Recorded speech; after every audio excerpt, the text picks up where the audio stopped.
Okay, so we should be able to get all of our micronutrients from a healthy and balanced diet, but the question is, do we? And a recent Harvard study found that many of the essential micronutrients are actually not being consumed in sufficient quantities by the majority of the population. And while these estimates are likely inflated because the study only looked at food consumption and didn't take into consideration fortification programs, for example, it still paints quite a sobering picture in terms of how nutrient-dense our diets really are. So in this video, I want to run a little experiment to understand how my typical diet, which predominantly consists of unprocessed or minimally processed foods, actually stacks up against the reference nutrient index. And to understand how much of each micronutrient I was actually eating, I tracked what I ate for 5 consecutive days in the Chronometer app, which allows you to compare your micronutrient intakes against the reference values. Just as a quick note, by default the app is set to show the American reference values, so I modified it to reflect the European references, which you can see on the screen now, and they will also be linked down below. And towards the end of the video, I will reflect on what the results actually mean and whether they have any realistic implications for my diet. And this part is particularly important, so make sure to check it out before you decide to do something similar by yourself or before you rush off to buy a bunch of supplements. And not to overwhelm you with a load of data, I will focus on the top 9 micronutrients that the Harvard study found to be consumed in insufficient amounts by the majority of the population, just with one exception for iodine, because it's quite hard to estimate the amounts of iodine that you consume in your diet, so I left that one out. So let's get into it. Okay, so on the first day I had a bowl of chia seeds with some almonds, fresh strawberries, blueberries and dark chocolate, but I actually didn't film this part, so I'm just adding footage from another day, eating pretty much the exact same breakfast with maybe slightly different toppings. For lunch I had a quick pumpernickel with mashed avocado, piece of old cheese, broccoli sprouts and some eggs.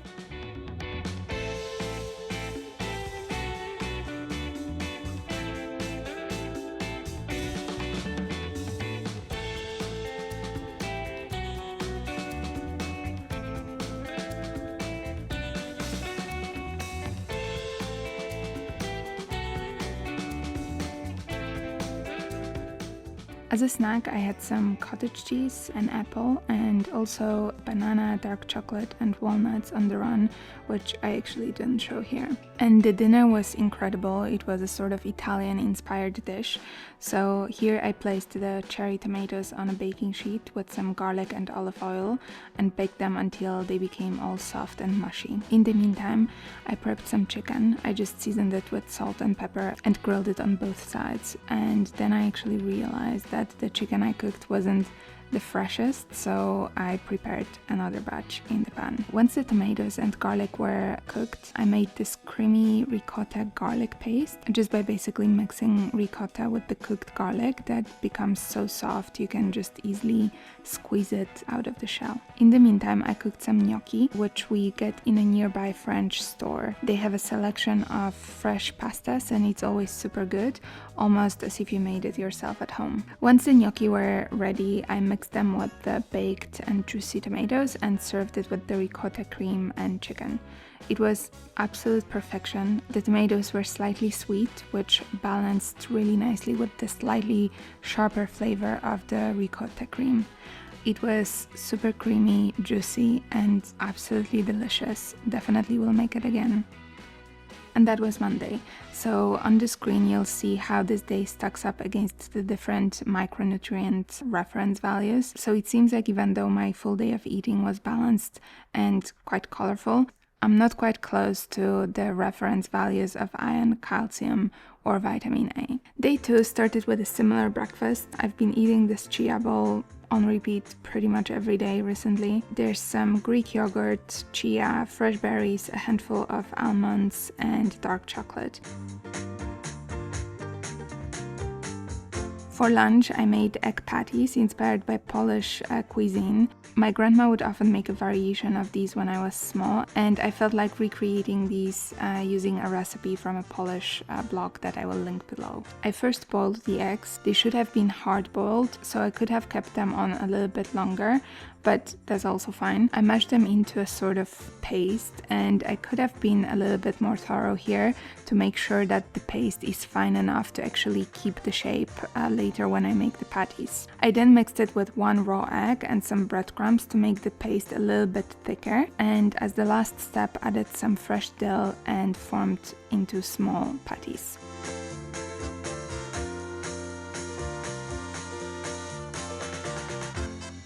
I fried the patties on both sides until golden brown, and in the meantime I made a side salad of radishes, I think it's called lamb's lettuce, feta cheese and some basic seasonings. Once everything was ready, I served it with the leftover gnocchi from the day before, and it was super good. Unfortunately, the 2 leftover patties that I left in the fridge fell out of the fridge and the glass container broke, so I couldn't enjoy them on another day, but I think I will repeat this recipe very, very soon. As a snack, I made my latest favorite, homemade strawberry ice cream with a bit of this protein pudding to add some sweetness. Here I basically blend frozen strawberries with the protein pudding a couple of times until the texture is smooth, and then I served it with 2 chocolate cookies on the side.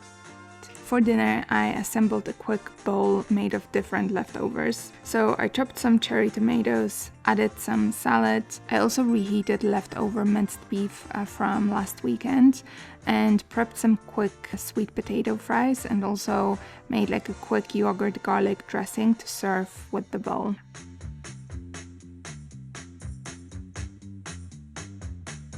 I assembled everything together and it was super tasty.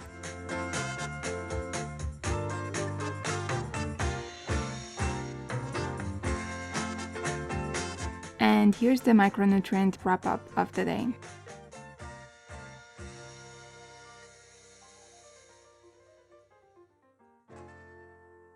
On day 3, I had a savory breakfast for a change, which was very, very good.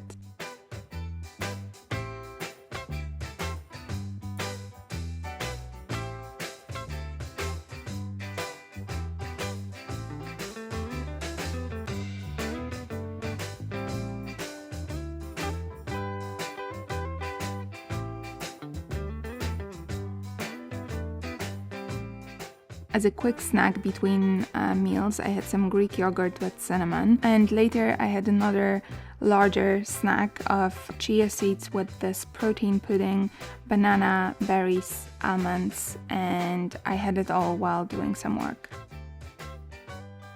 For dinner, I made an oven dish of potatoes, salmon, and asparagus, which was super good.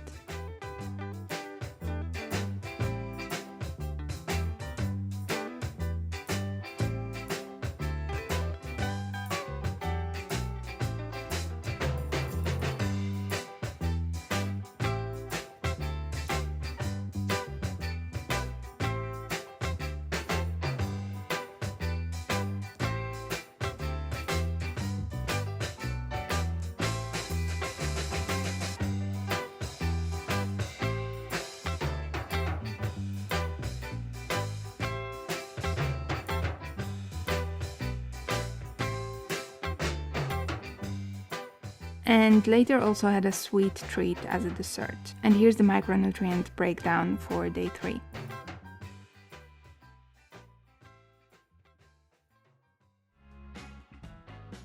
Breakfast on day 4 wasn't anything spectacular, to be honest. I thought that mixing some baked leftover zucchini from a few days before with pesto and cottage cheese would be a good idea, but it wasn't. Snack was same old, just served with a different topping. And lunch was this great colorful Greek salad with toast, which was absolutely delicious.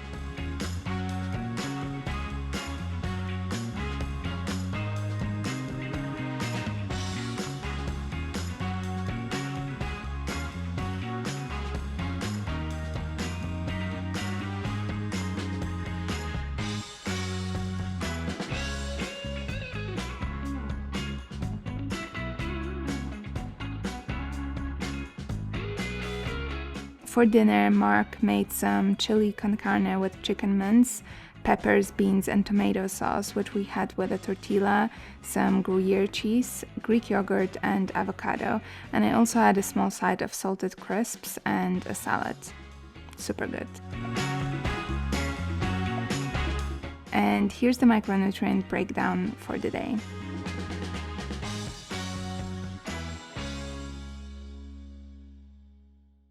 Day 5 started with a chia bowl. And for lunch, I wanted to make a mackerel paste my grandma often makes, but I couldn't find smoked mackerel, so I went with smoked herring instead. So I cut the smoked herring into smaller pieces, added some Greek yogurt, chili, and blended it all together. Then I mixed the paste with a little bit of spring onions and seasoned with some pepper, but didn't add any additional salt because there was already plenty from the smoked herring. I had the paste with pumpernickel toast and some fresh veggies. It was very good, and it's actually very convenient to keep on hand for a quick snack whenever you're in a hurry.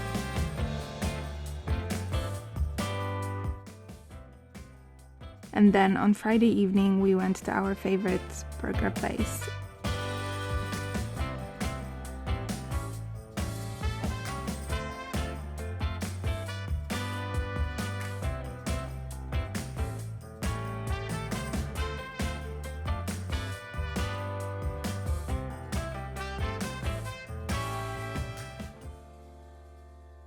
And that was that. So here you can also see the micronutrient breakdown for this day.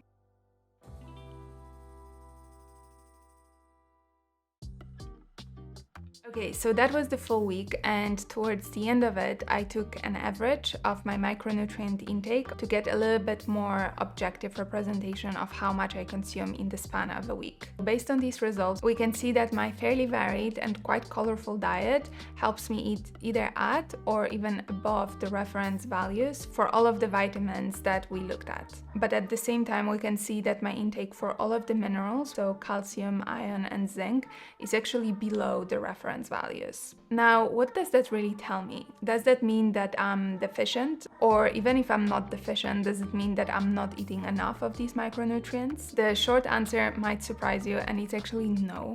And to explain why, let me first talk you through how the reference values are actually derived. So imagine that each of us has slightly different micronutrient requirements, even when we account for sex and age differences. So for example, another woman of my age might actually have very different or even slightly different micronutrient requirements. And we know this thanks to different studies that test micronutrient requirements. One example of such studies are balance studies, where scientists give people different doses of a specific micronutrient and then measure how much is excreted. And the idea is that once your body starts excreting similar amounts to what it is taking in, your micronutrient needs are likely met and the extra amount just gets flushed out. And these types of studies show that people meet this intake-excretion balance at different micronutrient intakes, even when we account for sex, age, and other factors. So in other words, there isn't one specific micronutrient amount that is ideal for everyone,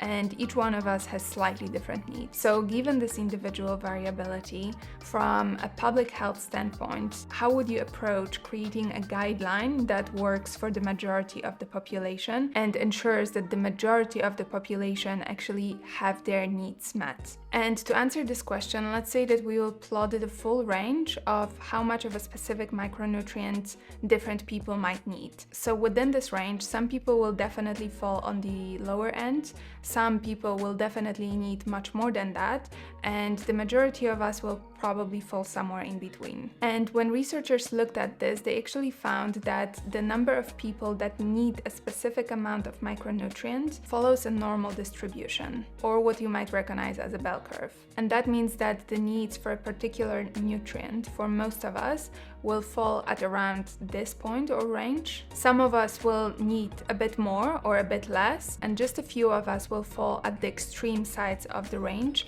and will need really extremely a lot or extremely little of that micronutrient to meet their needs. So knowing this, if we wanted to pick one single reference intake that would work for the majority of the population, what would it be? And to be safe and make sure that the reference values actually cover the majority of the population, scientists chose a reference number that would cover the needs of 97.5% of the population. And that's essentially what reference intakes are. They are intended to cover the needs of almost everyone in the population, even those people who have above average needs for specific micronutrients. And that means that for most of us, when we're hitting that reference intake, we're most likely taking more than our body actually needs. So what does that actually tell us in the context of my little experiment? Going back to the results page, you might think that since my intakes for calcium, iron, and zinc are actually below the European reference intakes, I might be eating insufficient amounts of these minerals. But in reality, eating below the reference values tells me very little about meeting my own body's needs for that specific micronutrient. It's actually quite possible that my body's needs for calcium are actually even lower than the amount I'm consuming daily. And even though my intake is below the reference values, I am still getting enough or more than enough. And this is actually very likely to be the case, and statistically it's the case for most people. So eating below the reference values only tells me